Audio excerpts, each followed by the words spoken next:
Hello, I'm Mrs. Pratima Sinha, CEO of DSR Educational Society, Hyderabad. We have a K-12 school, Birla Open Minds International School, as well as six Birla Open Minds preschools. Today, I've tried to make a video on the future of learning. I hope it will be useful for everybody who watch it.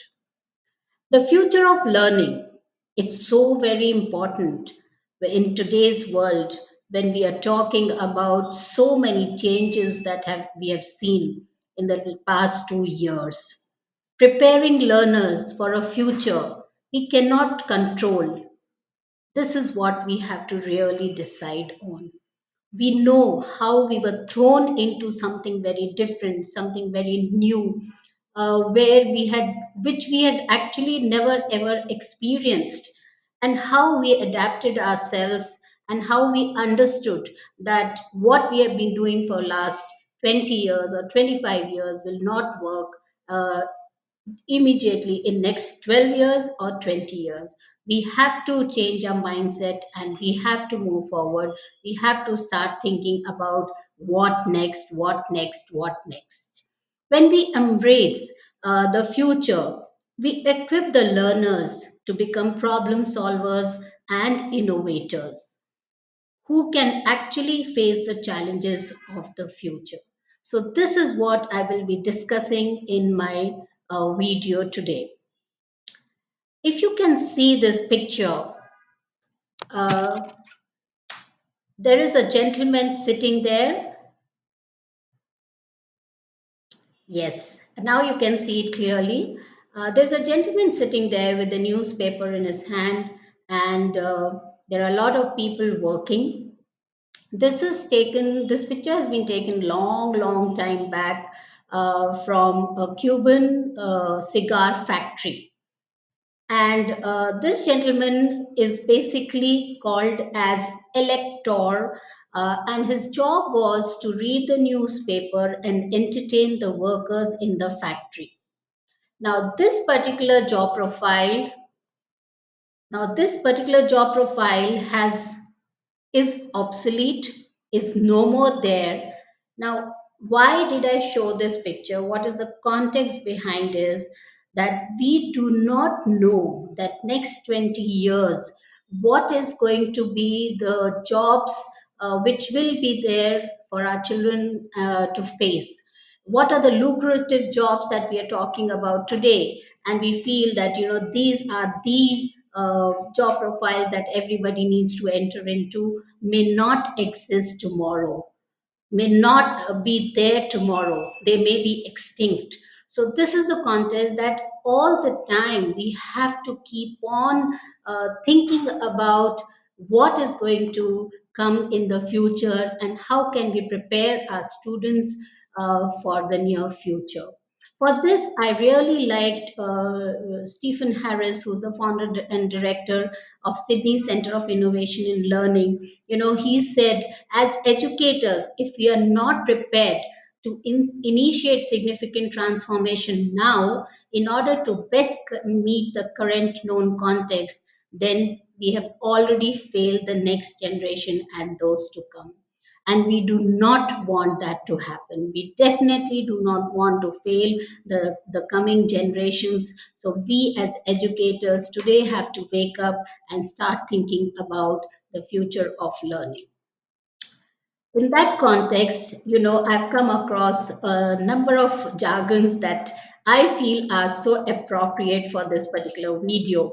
The first one, which I really liked, was children learn more on their feet than on the seat. And it's so very true. Now we need to think about moving out of the classroom. Why should the child be, sitting on the seat and learning all the time? The more experiences we give to the student, the better it is for his lifelong learning.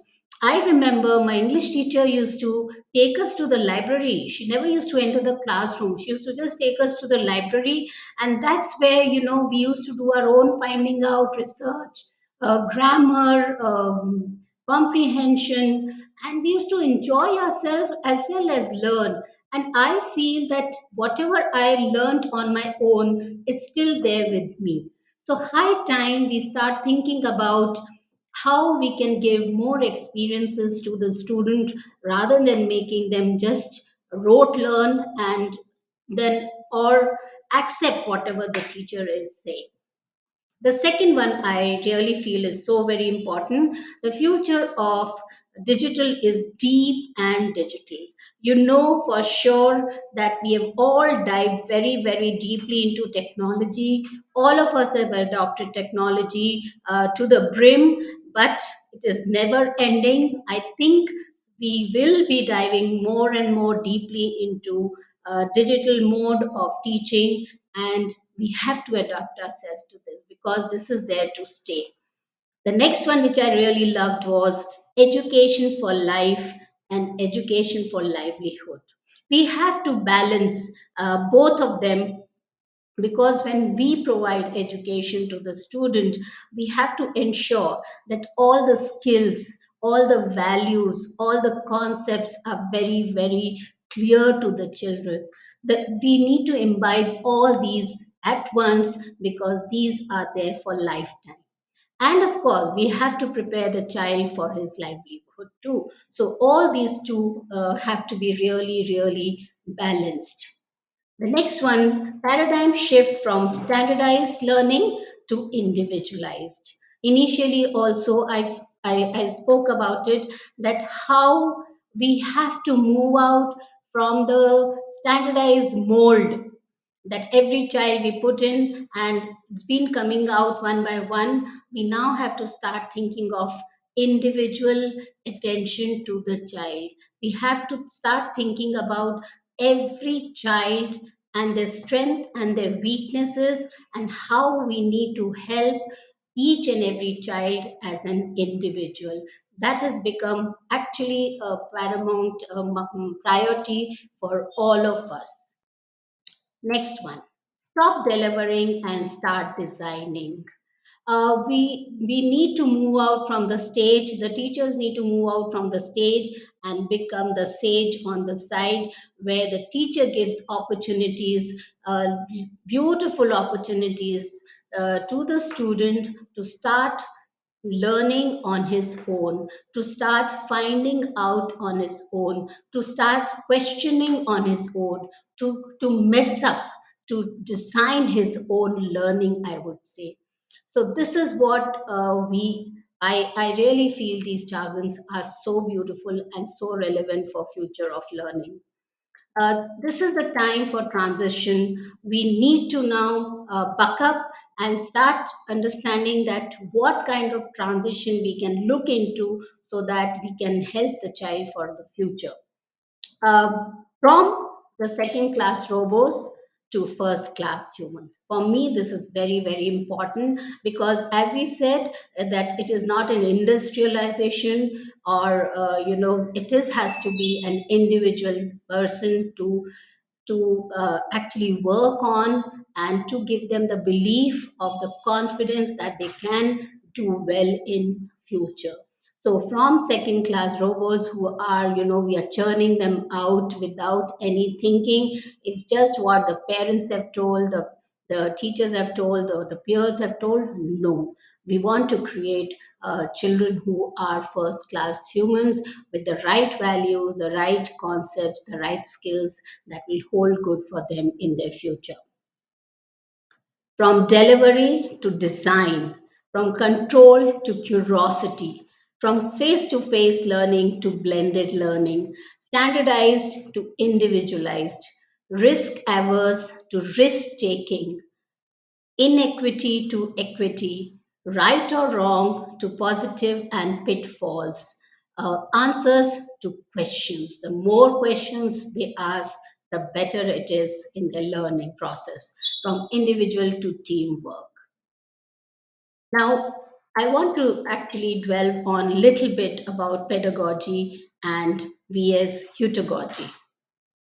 When we talk about making our lesson plans, when we talk about assessment process, I know for sure that lot of organizations, lot of educators have taken Bloom's taxonomy as its base, because this gives a very, very clear understanding from remembrance to creativity to right up to the creativity. So you can see this very clearly that it is a vertical upgradation of the domains, the cognitive domains, and this is what was a base of creating our lesson plans and also our assessment processes initially. But now we need to actually relook into it, because here the learner is dependent. The teacher determines what, how, and when. So we need to actually relook into it and design it in a different way. So actually what we really need is a self-directed learning, metacognition, multi and interdisciplinary skills, and this is where I felt that Fink's taxonomy actually is very, very relevant to this. You can see this clearly. It is a holistic approach, not just a vertical one, where we are talking about learning how to learn. We are talking about the application, that is critical thinking and analysis. We are talking about caring, finding the joy and providing satisfaction. We are talking about the human dimensions, about the intelligence, emotional intelligence. We are talking about the integration and, of course, the foundational knowledge. So, this is very, very significant. When we are talking about the future of learning, we need to take a look into it, and we need to really understand that what is the difference between Bloom's and Fink's taxonomy and how we can adapt it to our way of learning, so that we can change or we can look into the future of learning in a different perspective. Uh, Heutagogy. Heutagogy is about self-directed learning. This is my next point, that for future of learning we have to put the child in the center. It should be a child-centric learning. It should be an individualized learning, and that is why heutagogy plays a major role into it. I'd like to again give you a clear picture on this. When we talk about heutagogy, the metacognition is at the center of it. That is intentional thinking about how you think and learn. In heutagogy, we have to ensure that the child is very, very confident about his own learning, and there will be number of steps that we have to take so that we ensure that the child is a learner on his own, and he knows what is right for him and what is wrong for him. So this is what we need to really work on. So metacognition, intentional thinking about how you think and learn. What are the steps that I need to follow here? This is what the child needs to think about. I am wondering, what do I already know about this topic? Where did I get stuck when trying to resolve this problem? It reminds me of what is the alignment, what is the assignment asking me to do? I'm figuring out. So, cognition, your thinking activities and processes, and these are the steps the child needs to do for following up the heutagogy process of learning, and we need to follow up for teaching process. So this is what about more about research based. This is about inquiry based, about flip learning, problem solving, critical thinking, and self assessing. So these will be the pointers that will come across when we think of heutagogy, and how we can work around it, and how will the child benefit from it. And thank you so much. And I hope you enjoyed the video and you learned something out of it. To receive such more informative videos uninterruptedly, kindly like, share and subscribe to our channel. Thank you all and see you soon.